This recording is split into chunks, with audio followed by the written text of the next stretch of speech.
Hours push up from the near continent. So in any sunshine, it's feeling slightly warmer across the south, but still a pretty cool day for many southern and central areas. Very warm in the north and west.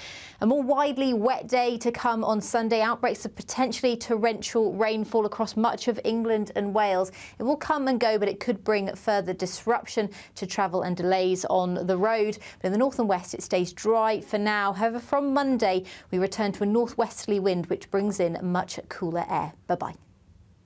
Looks like things are heating up. Boxed boilers, sponsors of weather on GB News.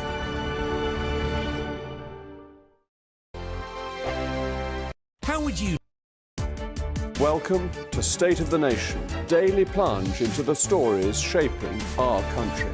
I'm Jacob Rees-Mogg, and Monday to Thursday we bring you the insights, the facts, the truth about how our country is being governed. Because what happens in Downing Street matters down your street. Tune in to State of the Nation every Monday to Thursday, 8 to 9 o'clock.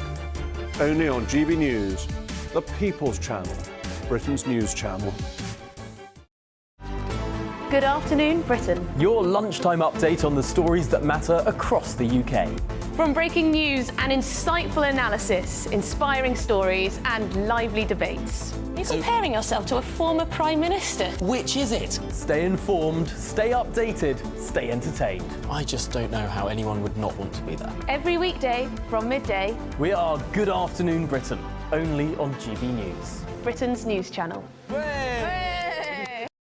Mark Dolan tonight is your weekend dose of news, debate and entertainment. This sounds like a wild conspiracy theory. Don't miss my big opinion. Mark meets and my take at 10. Democracy is a funny old thing. And we don't do boring, not on my watch. I just won't have it. Let's go and get another glass of that bubbly. You've earned it. That's Mark Dolan tonight, Saturday and Sunday, 9 to 11, only on GB News, the People's Channel, Britain's news channel. Hi there, I'm Michelle Dewberry and I'm going to take a second to tell you all about my show, Dubes & Co. We start off with the issues of the day. We then bring in both sides of the arguments. We get rid of the disrespect. And then you throw me into the mix. And trust me, I'll tell it exactly how it is. And then, of course, the magic ingredient, you at home. We mix it all together and what have we got, in my opinion, the best debate show in town. Monday to Friday, 6 till 7 on GB News, Britain's news channel.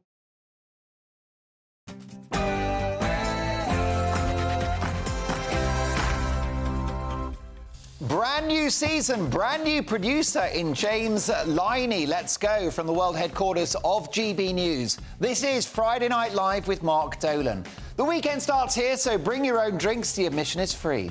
On tonight's show, a developing story this evening. Former Prime Minister Boris Johnson has said it's time for Labour to bring back the Rwanda plan or take the blame for the deaths of children at sea. We'll get reaction shortly.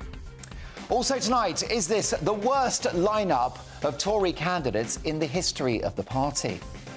And as Asda beat off fierce competition to be Britain's best cup of tea, have the experts got this one horribly wrong? Also, is sending our criminals to Estonia proof that Britain is broken? And the popular office greeting that's now racist. Find out what that is shortly.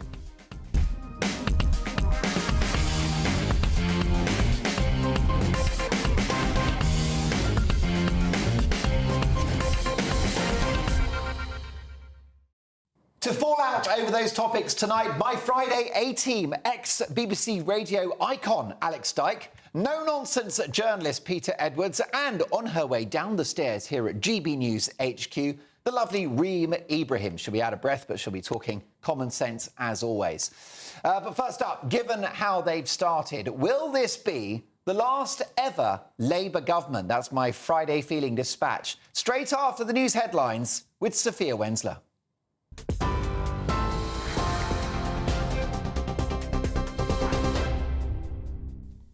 Mark, thank you. Good evening. It's just gone 8 o'clock. Here are your latest headlines from the GB newsroom. A 27-year-old painter and decorator has been sentenced to 9 years in prison for his role in a violent riot outside a hotel housing asylum seekers. Sheffield Crown Court heard Thomas Burley engaged in what the judge described as grotesque acts of violence fuelled by malicious and ignorant social media posts. The judge called it one of the most serious cases of the rioting, imposing an extended 5-year licence because of what he called Burley's ongoing dangerousness. In other news, the Royal Navy serviceman who died when a Merlin helicopter ditched in the Channel has been named as Lieutenant Rodri Lechon. The helicopter crashed off the coast of Dorset on Wednesday night during a training exercise with the HMS Queen Elizabeth. An investigation into what caused the aircraft to ditch is ongoing. Now, the Home Secretary has chaired a summit addressing the escalating crisis of people smuggling across the English Channel. The meeting followed a tragic incident this week where 12 lost their lives when a boat capsized, the deadliest crossing this year. Yvette Cooper's been joined by key cabinet ministers, intelligence officials and law enforcement agencies to target criminal smuggling networks. She says there's a moral imperative to act and wants to see tighter collaboration with European partners.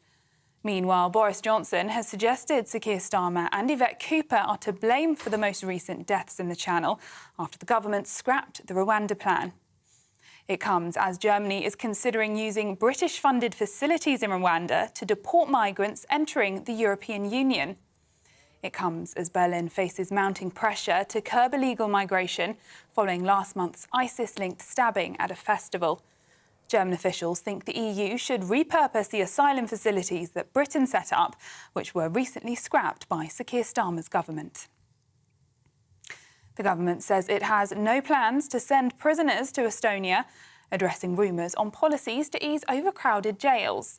It comes as the UK prison population hit a record high this morning, now reaching 88,521 inmates, 171 more than last week's peak.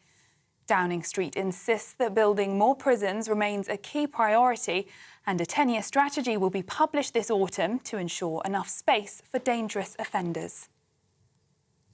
And in the US, a judge has ruled that Donald Trump's hush money sentencing will be delayed until after the November presidential election.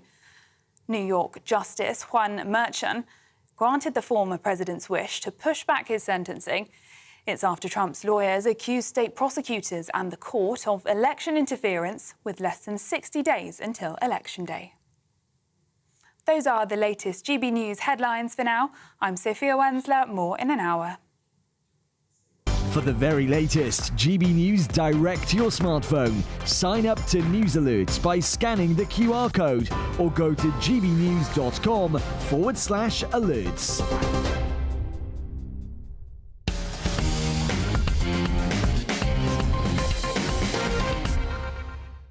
Good evening and happy Friday, one and all. This Labour government has been absolutely groundbreaking. The first administration in history with no honeymoon period whatsoever. The election in July was like tying the knot with the love of your life, only to have an almighty row on your way to the reception. Even on your wedding night, when romance should be running high, all you're going to get is shafted.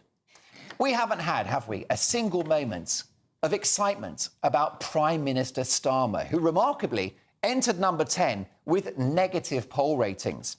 One detects among the public a weary acceptance that things are probably going to get a whole lot worse under Labour, like when your divorced mother introduces you to her new boyfriend. Since Labour came into office, well-paid train drivers get an inflation-busting pay rise, whilst low-income pensioners are being thrown under the bus or under the unheated radiator with the stripping of their winter fuel allowance, and with the rumoured axing of critical infrastructure on the way. This is all because of Labour's well-publicised financial black hole, which, in a magic trick that would impress even Paul Daniels, disappears completely when they're negotiating with the trade unions. Under this new administration, if you're worried about high rates of immigration, you're far right. And Starmer's authoritarian smoking ban, having us arrested if we light up a Lambert and Butler in a Wetherspoons car park, and proposed taxes on sugar and salt, suggests that this government is waging war on fun. I'm not sure they even want to be liked. This is a government that's trolling its own voters. By the way, I'm not too worried about being punished for smoking in a beer garden because most of us will be in jail already, having sent an unkind tweet or Facebook post, with Myra Hindley, Fred West and Hannibal Lecter released from jail early to make space for us. The punishment beating of the Tories in July of this year may have felt satisfying, a bit like the spontaneous purchase of a Greggs sausage roll, but regret soon follows. Labour is already mired in sleaze allegations as a major Labour donor is given an Access All Areas pass to number 10. And apparently some of the £500,000 that he donated to the party went on a new wardrobe for Sir Keir Starmer. What did he buy? The Emperor's new clothes, by the looks of it. Ed Miliband bets the house on flaky renewables, and the next generation of school leavers are going to be a right bunch of thickos, as Bridget Phillipson looks set to bow to the teaching unions, you know, those geniuses who pushed for school closures during COVID, by scaling back the learning of times tables and grammar in primary school. Oh, and you won't want to know whether that school is good or not good anymore, and you won't be allowed to know with the scrapping of the Ofsted one-word review. One thing is clear, this new government is not outstanding or adequate. In fact, it's only been a few months, and I think it should be placed in special measures. Look at the ham-fisted Foreign Secretary David Lammy, who burned his bridges with Donald Trump years ago, presumably thinking no one would be mad enough to ever make him Foreign Secretary. And now, with characteristically immaculate timing, he puts Israel on the naughty step by stripping them of weapons licenses to placate extremists in his own party. A great look, that, stripping Israel of their weapons as they seek to prevent another October the 7th, and in the same week as they bury 6 recently murdered hostages. This is shaping up to be the most unpopular government ever, and potentially the last Labour government in history. The problem is, once they leave power, will there be a country left to rebuild? Reaction now from tonight's top panel. That's right, my Friday A-team. Alex Dyke, Peter Edwards and Reem Ibrahim. Listen, Peter, great to have you in the studio. Relaxing in a T-shirt there, ignoring the cold weather that's upon us. Let's talk about Keir Starmer. A very unpopular Prime Minister, no honeymoon period, probably the last Labour government ever. No honeymoon period. I'm going to skip over some of the jokes about murderers in your monologue, which weren't really for me. We all knew Labour would have a dismal inheritance, so why is that, after 14 years of a Conservative government, that so much would be going wrong? I think Labour kept saying to the public, if we win, there will be no honeymoon period. That's what we're seeing now. We see it in a prisons crisis. We see it in the NHS under more pressure. Cost of living is still very high. There isn't enough time. If you invited me to stay till midnight, I couldn't correct all the things that were wrong in your monologue. But to just take one, you know, train drivers, for example. Train drivers are still worse off because you'll understand £69,000. the cumulative impact of inflation. And in real terms, they haven't had pay restoration. £69,000? That's a huge... I'm sorry, but that's a huge amount of money. And the fact of the matter is, those particular people that are striking, that end up resulting in huge amounts of public sector pressures, and indeed many people that are unable to go to work as a result, I don't feel sorry for anybody that's on 60. Well, Reem, trains are in the private sector. They're not run in the public sector. But what's more important, for example, if policy is about tough choices, is it pensioners keeping warm in the winter or a pay rise for train drivers who are already relatively handsomely rewarded? Well, Mark, you remember how much the deficit is this year? £87 billion. So do we want to carry on spending £87 billion that doesn't exist, or do we want to make cuts? And the key thing, and Labour have got a lot of work to do on the winter fuel allowance, but that is the cut is a scheme to take money from middle-class people, and it's not a scheme to take money from poorer people. And it's vital that pension credit, where take-up is only about 2/3, is increased. And that's why there's a campaign to get the poorest people to access pension credit so they can be kept warm. Alex Dyke, could this be the last Labour government ever? I don't think so, Mark. You know when those ribbons come up on GB News saying who you are and what you do? I think mine comes up TV presenter and broadcaster. But I see myself as a man on the street. Yes. Man of the people. And in the last 3 weeks, I've been doing up a property. And I've been meeting lots of builders and chippies and carpenters and delivery guys. I've been to builder centres. I've been hanging out with the backbone of Britain. Yeah. And they are all talking about Keir Starmer putting his foot in it And a lot of the builders have actually offered to come and try and fill the big hole that he's digging for himself. Right. Because he just seems to be so out of step with Britain. And something has to be done about it. The number one thing that everybody I speak to is chatting about is immigration. And he's not hearing us. Yeah, I mean, that's a big one, isn't it? 8,000 people have entered the country illegally since he became Prime Minister. He wants to smash the gangs. How's that working out, Reem? Well, I've got to say, I don't think it was all necessarily because of Keir Starmer being in number 10. I do think that a lot of Well, he immediately scrapped Rwanda, didn't he? He did immediately scrap Rwanda, which obviously had an impact, but a lot of it is to do with the weather. When the weather is warmer, more people are able to cross the channel. We already knew that the increase in illegal migrants was going to happen. What I would say is that one thing that the Labour government is getting right, I think, is housing. And I think that the housing crisis is the most important issue facing young people, facing this generation. Yeah. And to be completely honest, the Conservatives have entirely failed at solving that crisis. They sort of promised and empty promises and they scrapped housing targets. At least this government is taking the housing crisis seriously. However, you're absolutely right. I mean, Peter mentioned the fact that debt is incredibly high. We spend huge amounts of money. I think that what is quite unfair is that Keir Starmer and indeed Rachel Reeves before the election promised no tax rise on working people. That's an entire fantasy. You cannot have tax increases without hurting working people. Corporation tax, capital gains tax, VAT, it all hurts working people. No matter where you are, it will hurt them. Why has Labour not had a political honeymoon, which is absolutely unprecedented? And why did Keir Starmer, Peter, enter number 10 with negative poll ratings? I think the country are knackered. We've had COVID and all the controversy and debate around that, as well as very serious ill health and death. We've had a cost of living crisis, and this is not to make a partisan point, but public faith in politics is low. There have been scandals in several governments. And Keir Starmer has always been clear, despite the fact he was a lawyer from, well, not from North London, but lived in North London, he's not Tony Blair, and his slightly sober, downbeat style is kind of what got him over the finishing line. Remember, that was with quite a majority, but he's making clear that he's not, you know, a young guy with a guitar like Tony Blair. The Tories have made a Horlicks of the country. You've been working hard for a long time for a Labour government. You got what you wanted. Are you not concerned at how unpopular they are? I paused, which kind of showed I must be concerned for a bit. I think if you look at governments, there's nearly always a bit of a dip in popularity after election. Is Starmer getting the politics of this wrong? I don't think it matters at this stage. And cast your mind back, you know, when I worked for a shadow cabinet minister 10 years ago, Ed Miliband was frequently ahead of David Cameron. At the time, we had the deepest spending cuts for half a century. And David Cameron really strolled to general election victory in 2015. The slump now in the polls doesn't matter. Isn't Keir Starmer's problem that I've no doubt he's very intelligent, hard-working, diligent. His father was a toolmaker. His father was a toolmaker, and actually that gets me around to what I'm saying. He doesn't read the room. He didn't get the laughter in the room on that live broadcast, did he? Yeah. It's kind of like you could do that, and there's not that much behind there. But I think Peter is right in that the reason why Keir Starmer won is because he wasn't the Tory. So in that respect, he is a bit more sober, he's a little bit more mellow, and actually that kind of boring character is what the country effectively ended up wanting. Perhaps it was time for a Labour government, Reem, but have Labour got the wrong Prime Minister in Keir Starmer? Well, what I think is interesting is,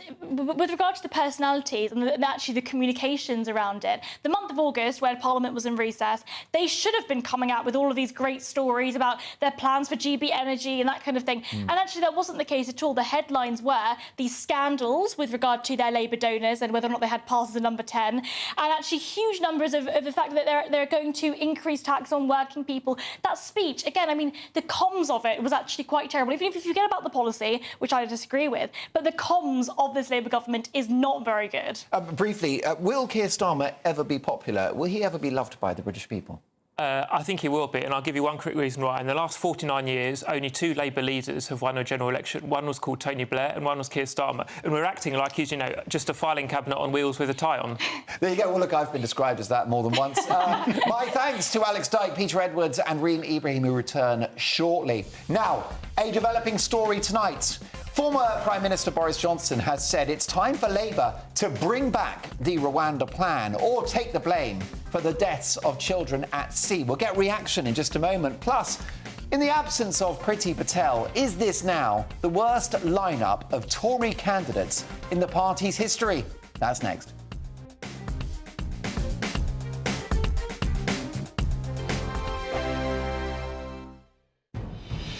Good afternoon, Britain. Weekdays from midday. Luis Elizondo says that he worked at the Pentagon and that he knows that they have recovered material that is not from this Earth. He resigned after believing his government wasn't taking the threat of UFOs seriously. So have they been covering up alien material from us? I don't think the claims that are being made in Luis Elizondo's book, Imminent, are new. But I think what we have to pay attention to is the seniority of, one, Luis Elizondo, and two, the people who recruited him, and indeed the people he worked for, which was the Department of Defense and the Pentagon. Do you think that he was in a position to know about this? Yeah, he would have been. He would have been speaking to the individuals who were taking part in these investigations. You're showing some of those clips just now that potential incursions by objects controlled by a non-human intelligence, potentially. We're not saying alien necessarily, but something non-human. Seems a bit far-fetched to me, Andrew. I'm a sceptic. When people say sceptical, I think as a species, we're relatively new in terms of what we do in space. But right now, we've got a robot on Mars that drives about and has a little helicopter drone that every so often comes up, flies about away 10 feet from it to collect samples and comes back. Now, a species a couple of hundred years down the line from us would have far better technology than that. So who's to say what we're encountering aren't just really advanced probes from something else that's just slightly ahead of us in the technological scale? I don't think that's too far stretch of the imagination. When you do see things like what we just saw there, which was made public, the New York Times did a big expose on all of this, and actually, you know, the world didn't end. We weren't all outside fighting each other for scraps of food and burning down the nearest Lidl, were we? We just thought, oh, that's quite cool. I think now we have to look at it and maybe take a step back, look at the people coming out now, talking about UFOs and thinking, is there something to this that we've maybe been overlooking? GB News, the People's Channel. If you want your news to be straight talking... This is a nightmare for the Conservatives again. Down to earth. It's not just Nottingham where this is happening, is it? And most importantly, honest. Hard-working, middle-class taxpayers, they'll get their book thrown at them. Then catch me, Martin Daubney, Monday to Friday, 3 till 6 p.m. on GB News, Britain's news channel. Join me, Neil Oliver, every Sunday night at 6 p.m. on GB News. And if an hour is not nearly enough for you, go to gbnews.com for special extended episodes online every Friday at 9 p.m, where we can truly get into the nitty-gritty of what's going on. GB News, Britain's news channel. I'm Christopher Hope. From pop stars to politicians, I'll interview anybody in a pub who's got a political opinion. Join me every Friday on Spotify, Apple Podcasts, YouTube or gbnews.com, or wherever you get your podcasts. This is GB News, the People's Channel.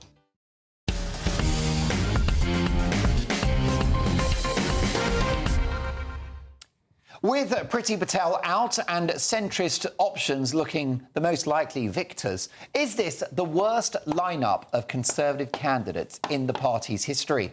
Alex Dyke. Well, look, we've talked about no honeymoon period for Labour.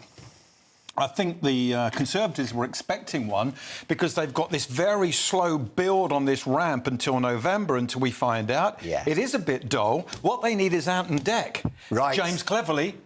It could be you. Right, yes, Yeah? because that is what I agree with you. I think what's the problem with this lineup, they don't have the X factor, do they? They haven't got that sort of Boris Johnson-style charisma. No, but I did like what James Cleverly said. I thought he was very impressive earlier this week. And, of course, he was talking about Rwanda, as far as we were concerned, before the Germans were this week. So I went to a couple of the launches this week as a spectator. I want your life. My life is great. Do you sometimes pinch yourself that you get to be that near Tom Tugendhat? I didn't. You know, my first thought was he is so much more attractive in real life. Is that right? Anyway, that aside, I do think you're right in that, you know, this is effectively the battle for the future of the right, the defining feature. What does conservatism mean? What does it mean to be a conservative? And actually, probably voting reform, I would have thought. Well, indeed. I mean, I think what's so interesting is that, you know, taking it away from the party, taking away the partisan nature of it, actually the question of being, you know, what does a conservative actually mean? A lot of these candidates were actually saying quite terrible things. Like I remember, it wasn't James Cleverly, it was Tugendhat that said,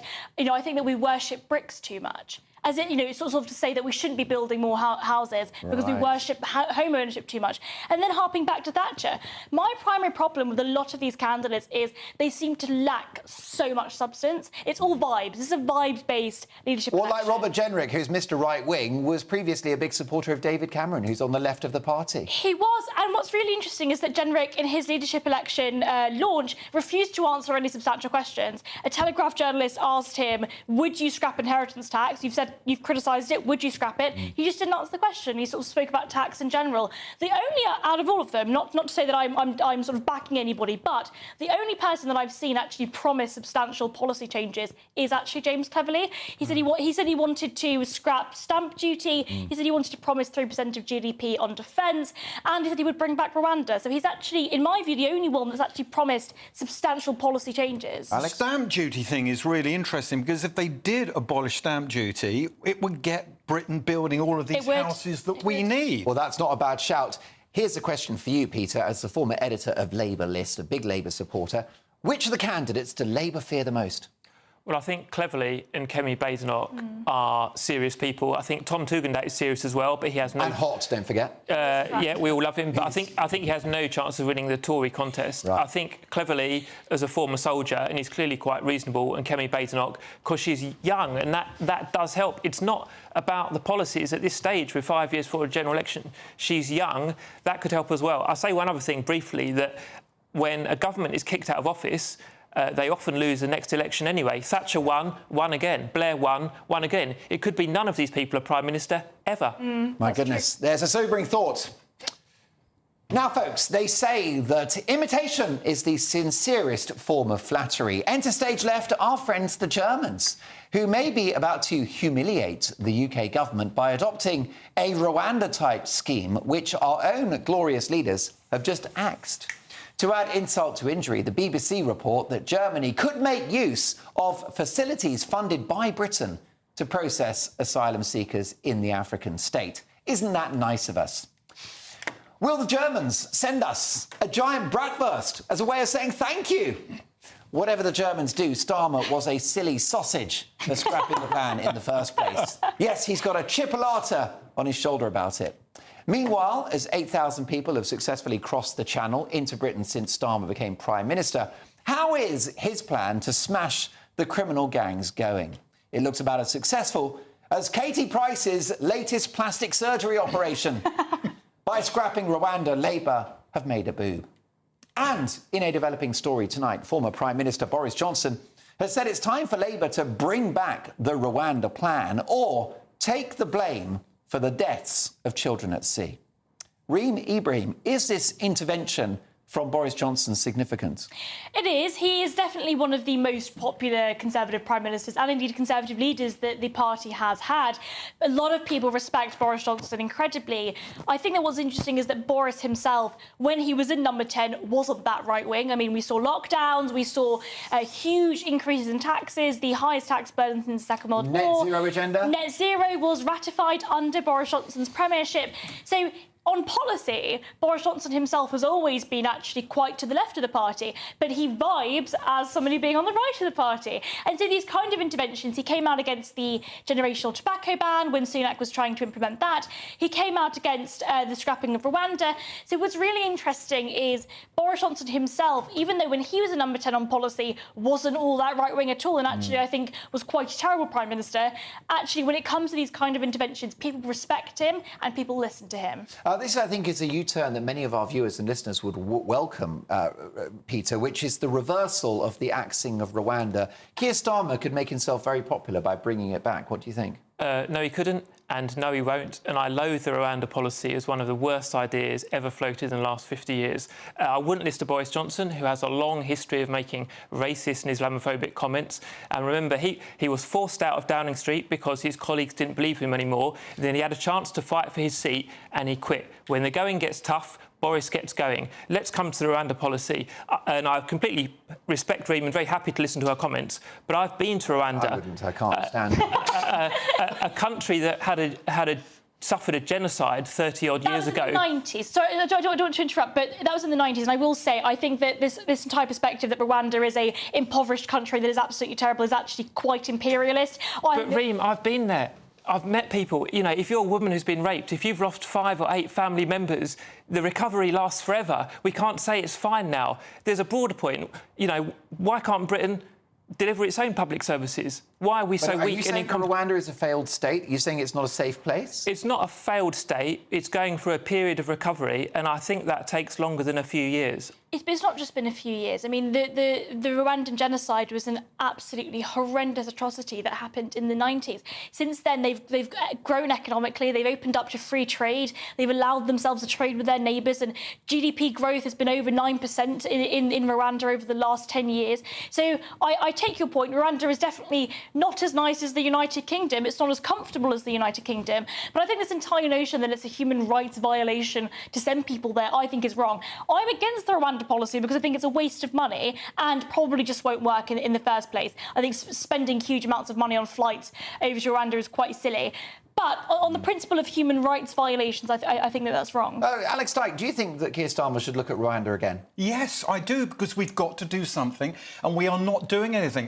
One of the problems is not everybody's talking about it. GB News are talking about it. Yeah. The people on the street are talking about it. 12 people died this week in the Channel. It's absolutely awful. And you hear stories about that poor pregnant woman and children who drowned, right? And apparently men were taking the life jackets and letting the women and the children drown. I don't have the sort of information to back that up, but if that's what you've understood to be the case... That's what I've heard. That's been reported. Peter, are you not concerned that we've axed Rwanda, given the fact that the Irish government said it was working before the flights took off? So we all agree the small boat crossings are horrific, and I think, regardless of perspective, we're all incredibly saddened by what we see on our TV screens, and some of the time it is every week, which is pretty terrifying. Yeah. But it's not just, I think, Rwanda is wrong in principle, it's wrong in practice as well. Remember, the Conservative government had several years, and the number of people they deported to Rwanda, I do mean deported, not paid, was 0. And just because another country might do something that we're against doesn't mean that we should... The government were blocked from those deportations by the Lords and by human rights lawyers. They were blocked by judges. You know, they're blocked by judges. People say... Because we're tied up in European legislation and the Human Rights Act created by your hero, Tony Blair. I wouldn't say Tony Blair's my hero. Let's not get into that now. Again, we'll be here by midnight. But, you know, there's a myth that lawyers block things. They don't. It's judges, and judges are impartial. But they're not really, are they? In many instances. I mean, do you know many judges, Reem? Have you surveyed them? I know about We've got to do something. Where are these people going to go? If they don't go to Rwanda, where are they going to go? They're going to stay in Britain. Have you been out on the streets? We're full up. I think we need to look at the root of the problem, which is, A, the fact that we don't have safe and legal routes for many of those people to come here in the first place, and B, that actually when they do come here, the Home Office have entirely failed at actually reducing that backlog. The backlog's up to about 170,000 now. The real backlog is probably even higher. I think this is the Home Office's problem, and actually if we don't reduce that backlog, we're still going to be allowing those people to come and then be in this limbo period where they're not allowed to work and they're forced to be reliant on taxpayers. OK, well, next up, as Labour descends into civil war, will their cuts to winter fuel payments kill British pensioners? Will they have blood on their hands? Plus, the popular office greeting that's now racist. That's right. Find out what that is next.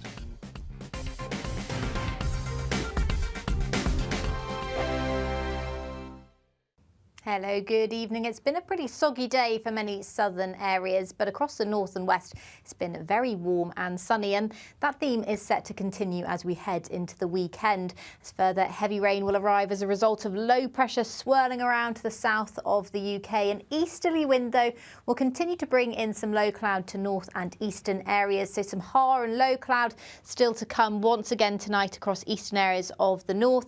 In the north and west, though, another dry and clear evening. Now, the heavy rain will push into parts of South Wales, northern areas of Devon as well overnight, but it should tend to fade away as we head into the morning just for a time. So it will be a cloudy but mild start to the day for most of us. Some sunshine around, however, particularly across northern areas. It's particularly parts of the Highlands down towards the central belt where we will see the best of the sunshine first thing, as well as southwestern areas of Scotland, in fact, as well as Northern Ireland. Plenty of warm sunshine temperatures already in the mid teens at first thing. Another warm day to come for parts of northwestern England. A cloudier day, though, for parts of Wales and the Midlands. We've got the remnants of tonight's wet weather lingering in these areas first thing tomorrow, and that will probably develop into heavier showers, potentially some thundery downpours after lunchtime on Saturday. And across the south, it will be a slightly drier day, actually, but there is a risk of showers that will increase as the day goes on, as those showers push up from the near continent. So in any sunshine, it's feeling slightly warmer across the south, but still a pretty cool day for many southern and central areas, very warm in the north and west. A more widely wet day to come on Sunday. Outbreaks of potentially torrential rainfall across much of England and Wales. It will come and go, but it could bring further disruption to travel and delays on the road. But in the north and west, it stays dry for now. However, from Monday, we return to a northwesterly wind, which brings in much cooler air. Bye-bye. Join me, Camilla Tominey, for a frank and honest discussion with those in power that cuts through the spin and gets to the heart of the issues shaping our nation. You haven't confirmed that you want to stand as leader, but you haven't ruled it out either. This report basically says that he's not fit to stand trial. Is he indecisive? Incompetent? I deliver the dose of reality Westminster needs. That's the Camilla Tominey Show at 9:30 every Sunday on GB News, the People's Channel, Britain's news channel. In the GB Newsroom, we bring you the news as it happens. With our team of dedicated journalists across the UK. We're ready to keep you up to date with what's happening every half an hour, every single day. Bulletins here on GB News, the People's Channel, Britain's news channel. I'm Michael Portillo. This is GB News, the People's Channel, Britain's news channel.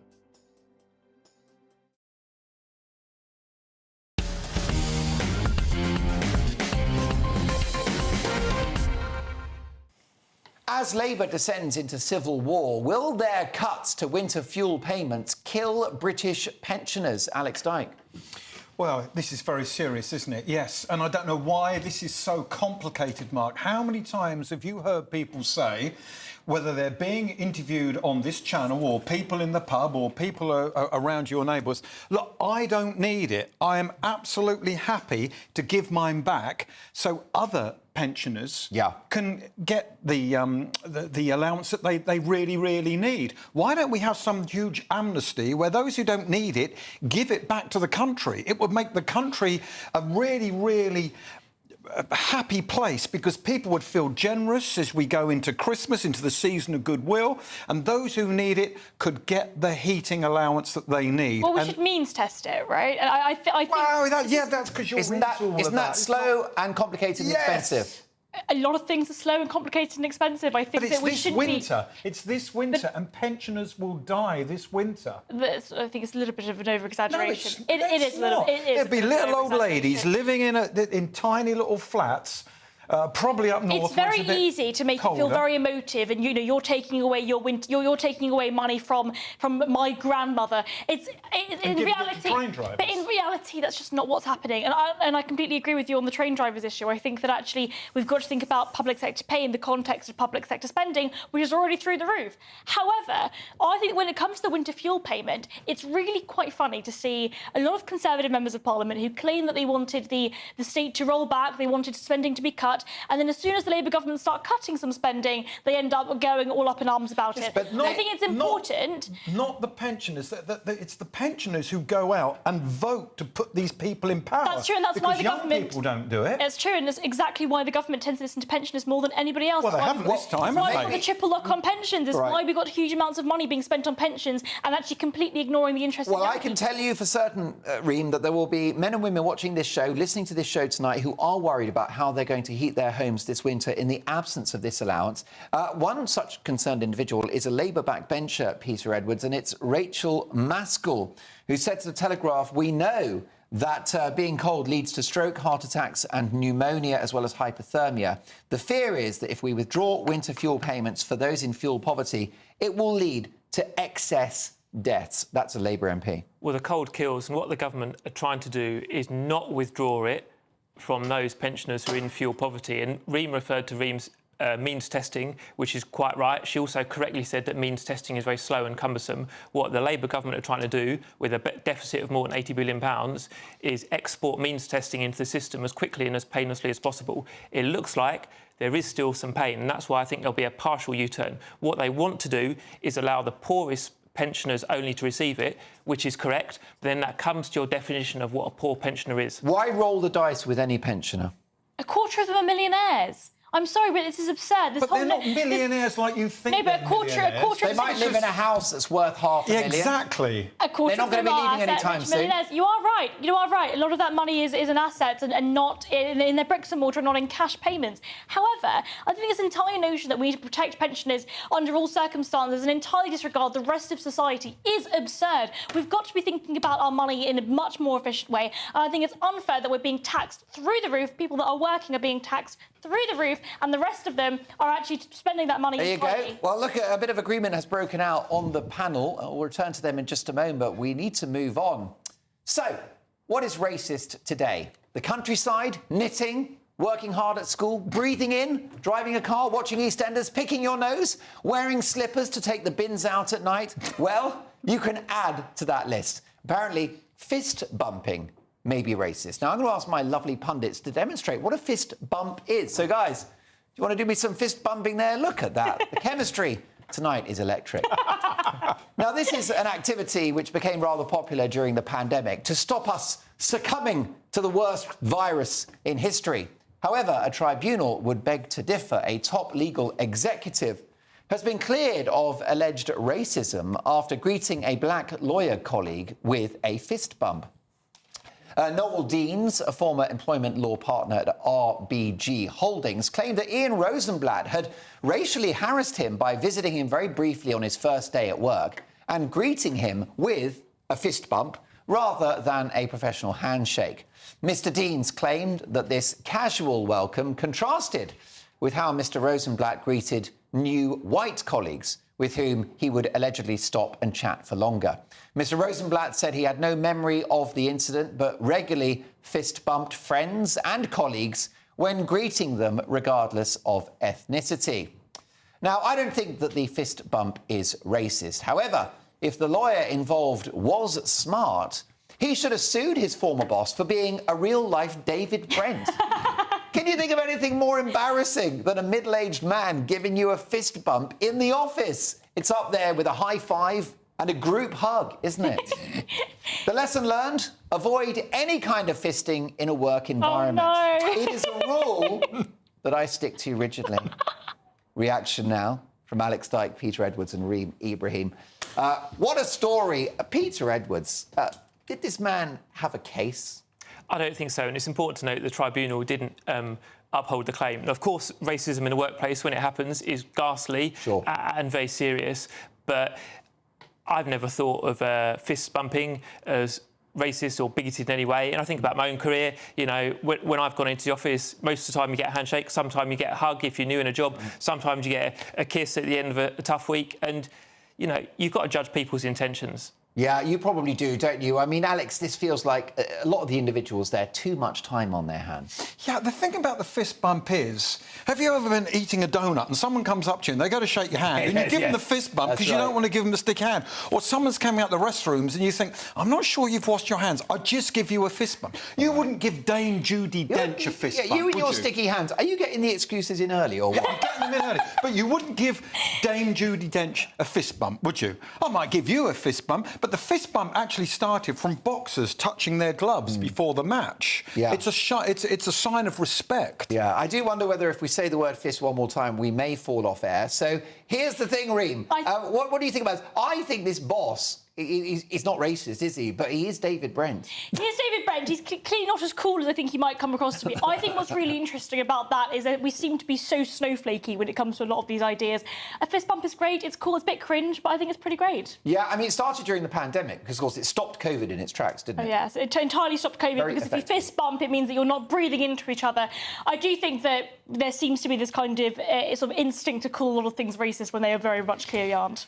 Have you seen the other one? Sorry, that, Yeah, Ringo Starr does. No, what does he do? Because he's a Beatle, and they're like royalty, so he would touch elbows. Oh, like yes, that was a big thing during the That was a pandemic as well. COVID thing, yeah, the elbow. He's still doing it. No one's told him COVID's... He didn't get the memo that it's over. Reem, what is an appropriate way for a boss to greet his staff?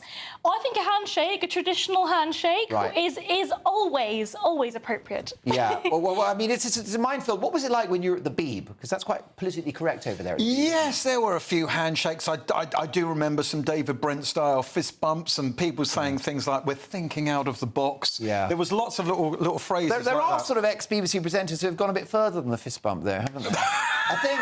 Just a few. On that note, it might be time to move on. I'm going to get James Liney in trouble for his first brand new show. OK, folks, listen, let's do this thing. We've got another very, very big part to come. Here's a question for you. Is sending Britain's worst criminals to Estonia the answer to prison overcrowding? And does it demonstrate that, frankly, the country's broken now, that we've got to ship our criminals to countries where there's no crime? And as Asda beat off fierce competition to be Britain's best cup of tea, have the experts got this one horribly wrong? Well, get the kettle on and I'll see you in 2. No fist bumping during the break, please.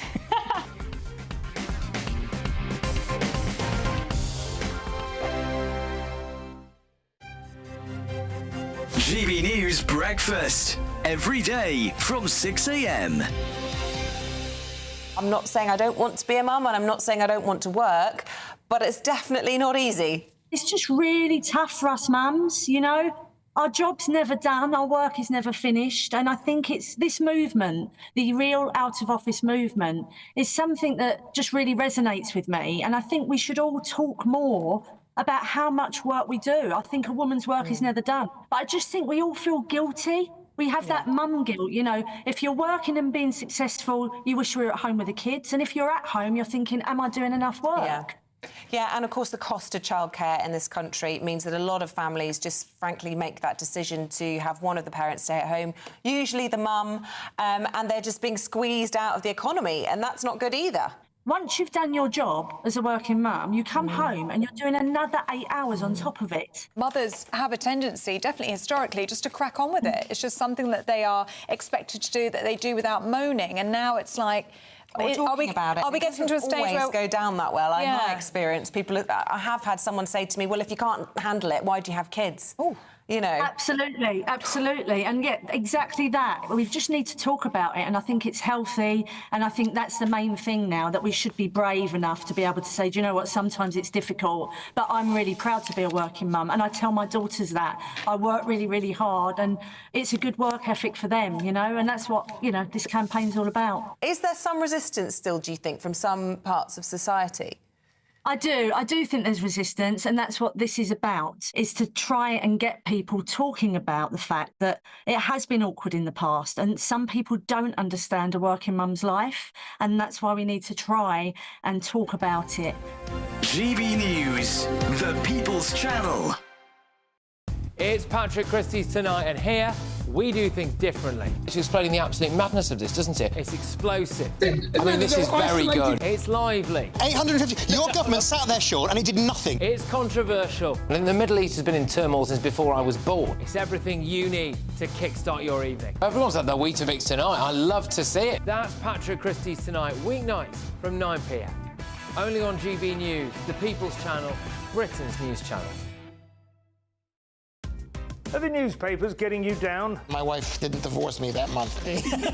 Struggling to separate the wheat from the chaff? I know that it's a bit of a circus at the best of times. Well, don't worry. Headliners has got you covered. We'll take the burden of reading the day's news, and if we get depressed, who cares? It's an occupational hazard, frankly. That's Headliners on GB News from 11 p.m. till midnight, and the following morning, 5 till 6 a.m. on GB News, the comedy channel. Nah, just kidding. Britain's news channel.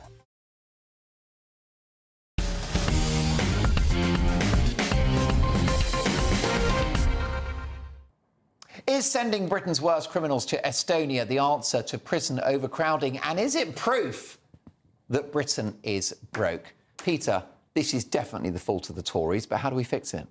Well, we've got to build more prisons, but the thing is that takes a very long time. In the long run, we'd also like to have less crime, but that's much harder. And also the fault of the Tories. Well, you know, there's loads of reasons for crime, but obviously I'm not a fan of the past government. Why didn't we build more prisons? Because they're not very popular. You know, if you're an MP in a swing seat or a council trying to get election, you say, you know, who'd like a high security prison in your patch? There aren't many takers, but this is what you get. And casting my mind back to my kind of former life as a journalist, I doubt this is a story the government particularly wanted to come out. I wondered if it's come out by accident, and I suspect it won't happen because I think it is a mess, and you can blame a lot of messes on the previous government and part of your toxic inheritance. But I don't think the Labour government want to send prisoners to Estonia, and I think it probably won't happen. Would it be a bad look for the government? We know it's an idea that was being considered by the Conservatives. Would Labour be bothered by the optics of it? Yeah, I think they would. There are plenty of things. Public safety is really important, but every government wants to get re-elected, and the optics are important. And I think it would be really hard, especially when the Prime Minister is a former barrister, to stand up and mount a defence while we're doing it. And that's why I hope and expect it won't happen. Reem? It's also going to... I mean, there are so many reasons why it's a bad idea. It's going to be so expensive because, effectively, what you would have to do is you send those prisoners over to a prison in Estonia, which, yes, very well might be a bit cheaper than in the UK, but you also have to then afford them visitation. So the taxpayer would then have to foot the bill to pay visitors from the UK to go and visit them. Otherwise, they would have a huge lawsuit, effectively saying that you're not allowing particular prisoners to have visitation. Yeah. So it would be hugely expensive. I think that in the end, it just wouldn't happen anyway. But Peter's right. I mean, the reason why we have such short spaces, such a small amount of spaces in prisons, is because we don't build enough prisons. And the reason why we don't build enough prisons is the same reason why we don't build enough houses is because of the NIMBYs and perverse political incentives and the fact that the government effectively restrict the planning system so stringently that means that we can never afford our own homes or indeed build anything. We also block so many things. I mean, very recently there was a huge film studio that the government just blocked, like, for no reason. Which would have brought huge investment into the country. Huge investment. We just block everything. We don't build anything in this country, Mark. Reem's right, and there's no votes in building prisons, even though we need them. But here's another question for you, Alex. Shouldn't we be examining why it is that the jails in Estonia are half full?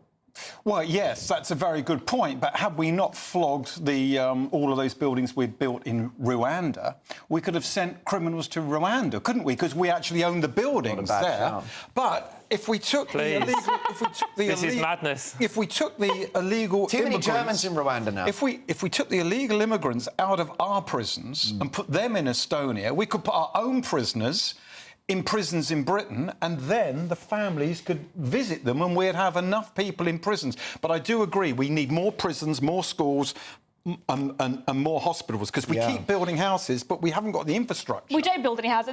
The problem is that they're not in my backyarders. Most of them are pensioners, most of them are older people, Yes, most but of them I live are... on the Isle of Wight, where we have 3 prisons. We have Parkhurst, Camp Hill and Albany. You better behave yourself, Alex. And those prisons bring no more fist bumping.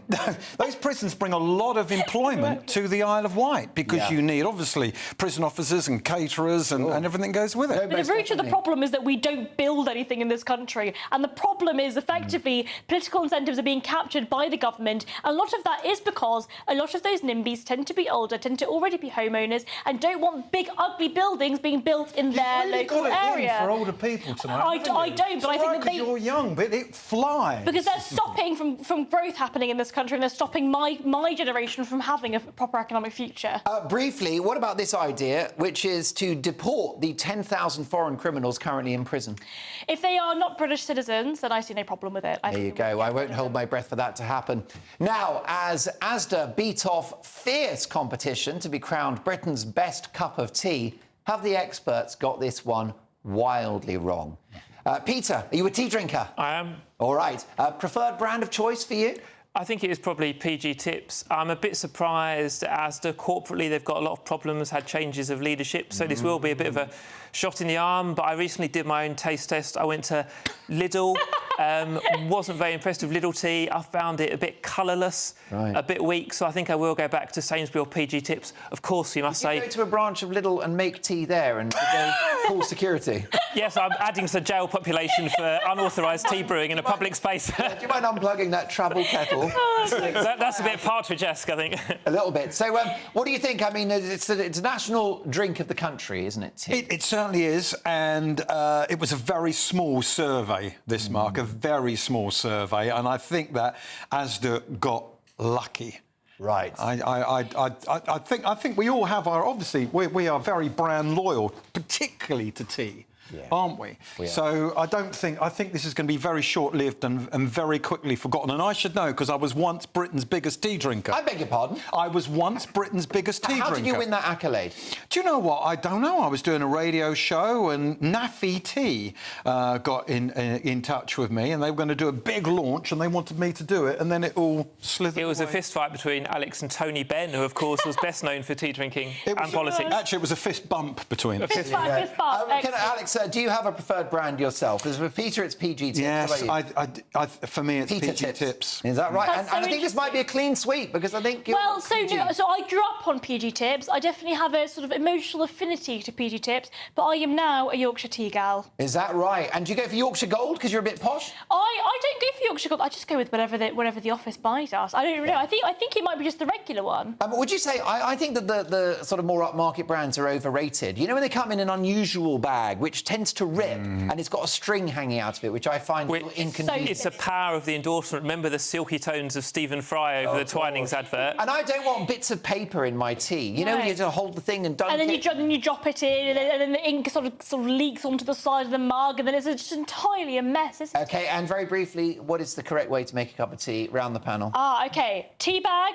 then water, then milk, and I keep the tea bag in. OK, and is it boiling water or does it come off the boil for a few seconds? No, boiling water. All right. But you've got to keep the tea bag in for longer than you think you should, because what actually comes out at the beginning is just the dye. So it goes kind of the right colour, and then you've got to keep it in for I keep the tea bag in the whole time. I never take it out. That's I drink weird. it with... It's where you get your energy, and it's why you only sleep for an hour a day.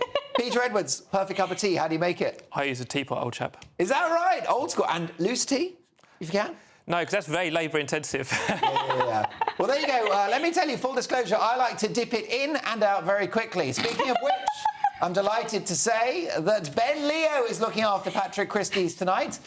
Ben, what have you got in your tea bag tonight? Is that a euphemism? No, the best way to make a cup of tea, Mark, by the way, is at least 2 minutes in the cup, and you have to get the teaspoon and squeeze it against the side of the cup, get all those juices out. Anyway, a more important matter is Thank you for your juices. Massive show coming up, and I mean this. A big update to the Manchester airport brawl between the police and those two guys who were caught on CCTV taking lumps out of the coppers. Not the kind of update you'd expect. I'm pretty shocked at it, to be honest. And Boris Johnson, our former Prime Minister, has waded in to the Channel crisis by laying the blame for those 12 deaths this week directly at the door of the Prime Minister and the Labour government. It's an absolutely bombshell show, and I'll be with you in a few minutes. Really looking forward to Ben Leo after 9 o'clock. My thanks to producer James for a brilliant first offering. We're here all weekend. Mark Dolan tonight, 9 o'clock till 11 tomorrow and Sunday. Thanks to my brilliant pundits. Ben Leo's next. Here's the weather and Annie Shuttleworth. That warm feeling inside from Boxed Boilers, sponsors of weather on GB News. Hello, good evening. It's been a pretty soggy day for many southern areas, but across the north and west, it's been very warm and sunny, and that theme is set to continue as we head into the weekend. As further heavy rain will arrive as a result of low pressure swirling around to the south of the UK. An easterly wind, though, will continue to bring in some low cloud to north and eastern areas, so some high and low cloud still to come once again tonight across eastern areas of the north. In the north and west, though, another dry and clear evening. morning. Now, the heavy rain will push into parts of South Wales, northern areas of Devon as well overnight, but it should tend to fade away as we head into the morning just for a time. So it will be a cloudy but mild start to the day for most of us. Some sunshine around, however, particularly across northern areas. It's particularly parts of the Highlands down towards the central belt where we will see the best of the sunshine first thing, as well as southwestern areas of Scotland, in fact, as well as Northern Ireland. Plenty of warm sunshine temperatures already in the mid-teens at first thing. Another warm day to come for parts of northwestern England. A cloudier day, though, for parts of Wales and the Midlands. We've got the remnants of tonight's wet weather lingering in these areas first thing tomorrow, and that will probably develop into heavier showers, potentially some thundery downpours after lunchtime on Saturday. And across the south, it will be a slightly drier day, actually, but there is a risk of showers that will increase as the day goes on, as those showers push up from the near continent. So in any sunshine, it's feeling slightly warmer across the south, but still a pretty cool day for many southern and central areas, very warm in the north and west. A more widely wet day to come on Sunday. Outbreaks of potentially torrential rainfall across much of England and Wales. It will come and go, but it could bring further disruption to travel and delays on the road. But in the north and west, it stays dry for now. However, from Monday, we return to a northwesterly wind, which brings in much cooler air. Bye-bye. Looks like things are heating up. Boxed boilers, sponsors of weather on GB News.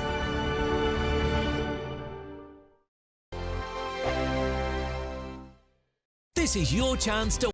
Hi there, I'm Michelle Dewberry and I'm going to take a second to tell you all about my show, Dubes & Co. We start off with the issues of the day. We then bring in both sides of the argument. We get rid of the disrespect. And then you throw me into the mix. And trust me, I'll tell it exactly how it is. And then, of course, the magic ingredient, you at home. We mix it all together and what have we got, in my opinion, the best debate show in town. Monday to Friday, 6 till 7 on GB News, Britain's news channel. Welcome to State of the Nation, daily plunge into the stories shaping our country. I'm Jacob Rees-Mogg, and Monday to Thursday we bring you the insights, the facts, the truth about how our country is being governed. Because what happens in Downing Street matters down your street. Tune in to State of the Nation every Monday to Thursday, 8 to 9 o'clock. Only on GB News, the People's Channel, Britain's news channel. Good afternoon, Britain. Your lunchtime update on the stories that matter across the UK. From breaking news and insightful analysis, inspiring stories and lively debates. Are you comparing yourself to a former Prime Minister? Which is it? Stay informed, stay updated, stay entertained. I just don't know how anyone would not want to be there. Every weekday from midday. We are Good Afternoon Britain, only on GB News. Britain's news channel. Join me, Camilla Tominey, for a frank and honest discussion with those in power that cuts through the spin and gets to the heart of the issues shaping our nation. You haven't confirmed that you want to stand as leader, but you haven't ruled it out either. This report basically says that he's not fit to stand trial. Is he indecisive? Incompetent? I deliver the dose of reality Westminster needs. That's the Camilla Tominey Show at 9:30 every Sunday on GB News, the People's Channel, Britain's news channel.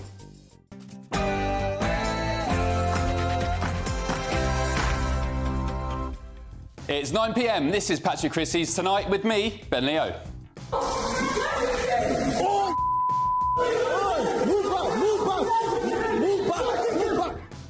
Massive update to the Manchester airport brawl story involving passengers and police.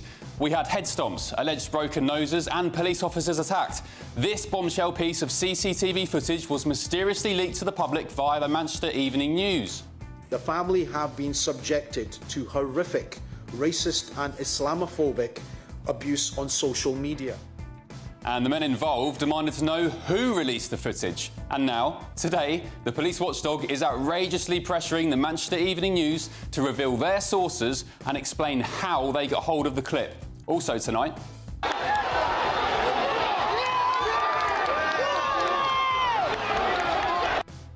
A rioter who helped set fire to a hotel full of asylum seekers in Rotherham gets 9 years in jail, the longest yet for the disorder that broke out last month. And Last year, the Prime Minister was apparently drawing up plans to remove the winter fuel allowance from pensioners.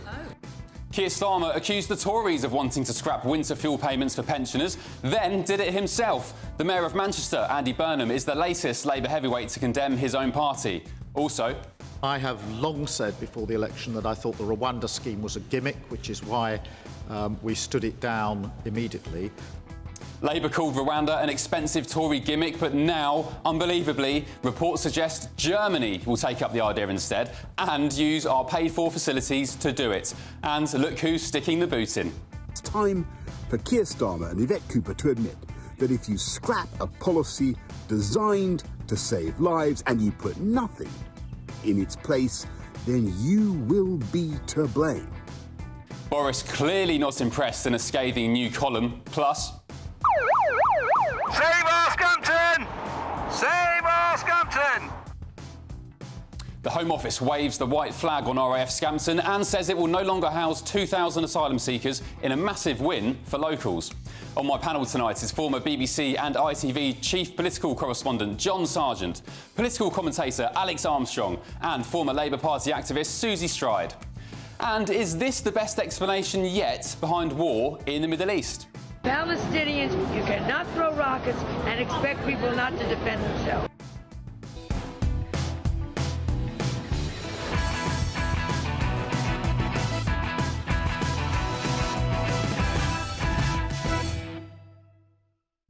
There's been a huge update to the Manchester airport brawl story, and it's bordering on outrageous.